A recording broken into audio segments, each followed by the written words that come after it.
মেষ লগ্ন, মেষ লগ্নের জাতক জাতিকাদের 2026 কেমন যাবে?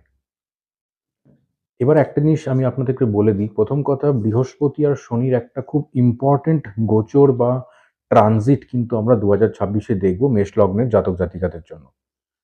প্রথমেই বলে রাখি, 2026 শনি মহারাজ কিন্তু থাকবেন মেষ লগ্নের ক্ষেত্রে 12 নম্বর ঘরে, মানে দ্বাদশ স্থানে শনি মহারাজ থাকবেন, অর্থাৎ মীন রাশিতে পুরো বছরটা জুড়ে। এবং বৃহস্পতি, দেবগুরু বৃহস্পতি, যিনি মেষ লগ্নের ভাগ্য লর্ড, ঠিক আছে, 9th হাউস লর্ড এবং 12th হাউস লর্ড, তিনি থাকবেন প্রথম কিছু মাস মিথুন রাশিতে বক্রী অবস্থায় মার্চের 11 তারিখ অবধি।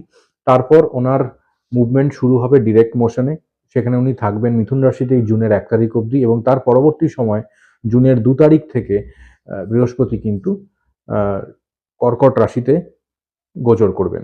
তো কর্কট রাশিতে গমন করার পরে, কর্কট রাশি, প্রথম কথা বলে রাখি যে ক্যান্সার যে জোডিয়াক সাইনটা, এটা কিন্তু বৃহস্পতির তুঙ্গস্থ রাশি। বৃহস্পতি এই পজিশনে এসে তুঙ্গস্থ অবস্থায় চলে যান, এবং তার মানে এখানে বৃহস্পতির পাওয়ার সবচেয়ে বেশি।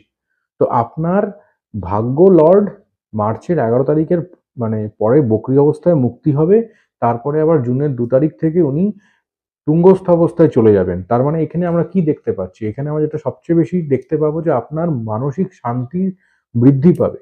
তার মানে মানসিক শান্তি কখন বৃদ্ধি পায়? যখন আমাদের পারিবারিক সব সুখ সুবিধা থাকছে, বা আমাদের কেরিয়ারের জায়গায় আমরা ফোকাস করতে পারছি, বা কেরিয়ারে কোনো উন্নতি দেখতে পাচ্ছি বা উন্নতি করছি। নতুন কোনো জবের সূচনা বা নতুন কোনো বিজনেস সেট আপ করা, যারা বিজনেসের মধ্যে আছেন। তো এই যে সুযোগগুলো যেগুলো অনেকদিন ধরে আসছে না বা আটকে আছে, এই জায়গাটায় কিন্তু মার্চের পর থেকে, বিশেষ করে মার্চের 11 তারিখ বক্রতা মুক্তি হওয়ার সাথে সাথেই কিন্তু এই জায়গাটা খুলে যাবে। তো এইখানে বৃহস্পতির কর্কট রাশিতে যাওয়ার পরে যেটা আরেকটা পজিটিভ জিনিস হবে মেষ লগ্নের ক্ষেত্রে, যে এর দৃষ্টি সরাসরি পড়বে হচ্ছে শনির ওপরে, এবং সেই শনি বসে আছেন বৃহস্পতির ঘরেই মীন রাশিতে। তো এটা একটা অত্যন্ত পজিটিভ সময় মেষ লগ্নের জাতক জাতিকাদের জন্য, বিশেষ করে যদি তারা নতুন করে কেরিয়ারে একটা পজিশনের দিকে এগোতে চাইছেন, বা কোনো নতুন করে কোনো হায়ার স্টাডিজের দিকে এগোতে চাইছেন, এটা কিন্তু একটা ফ্যান্টাস্টিক সময়। এবং বিবাহ ক্ষেত্রেও মেষ লগ্নের জাতক জাতিকাদের জন্য অত্যন্ত পজিটিভ সময়।